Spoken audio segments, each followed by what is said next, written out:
الشيطان الرجيم। যেখানে বাংলা পড়া শেষ করে চাকরি পেতে লাগে ৩২ বছর, সেখানে ৯ বছরের শিশু নুসাইব কুদরতি মহাগ্রন্থ আল কুরআন হিফজ করেছেন মাত্র ৯৪ দিনে। এর আগে গত বছর অক্টোবর মাসে ৮ বছরের কিশোর শাফায়াত মুক্তাদির প্রান্ত কোরআন মুখস্থ করে হাফেজ হওয়ার সৌভাগ্য অর্জন করেছিলেন মাত্র ৫.৫ মাসে।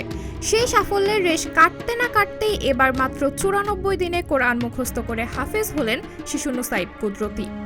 নুসাইব রাজধানী মিরপুরের রূপনগরে অবস্থিত শিক্ষা প্রতিষ্ঠান ঢাকা আইডিয়াল ক্যাডেট মাদ্রাসার হিফজ বিভাগের শিক্ষার্থী। জানা যায় নুসাইব শুরুতে ২ পৃষ্ঠা করে সবক দিলেও শেষের দিকে দিনে ১০ পৃষ্ঠা করে সবক দিয়েছে। নুসাইব কুদরতির শিক্ষক আন্তর্জাতিক হাফেজ কারি ফারহাদ বিন নাসেরি বলেন, মহাগ্রন্থ আল কুরআনের অলৌকিক মুজিজায় এমন ঘটনা বিশ্বে প্রায় ঘটছে। তবে আলহামদুলিল্লাহ আমাদের শিক্ষার্থী নুসাইব কুদরতি মাত্র ৯৪ দিনে পবিত্র কুরআন মুখস্থ করেছেন। আমরা তার সাফল্য কামনা করি। তবে কোরআন মুখস্থ করার বিষয়টি মোটেও সহজ নয়, বরং এর পেছনে শিক্ষক থেকে শুরু করে বাবা মায়ের অনেক চেষ্টা, পরিশ্রম ও আত্মত্যাগের প্রয়োজন।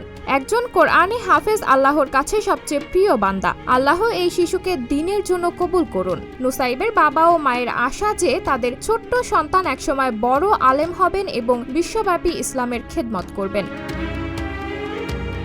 সাবরিনা জলিল, সবার কথা।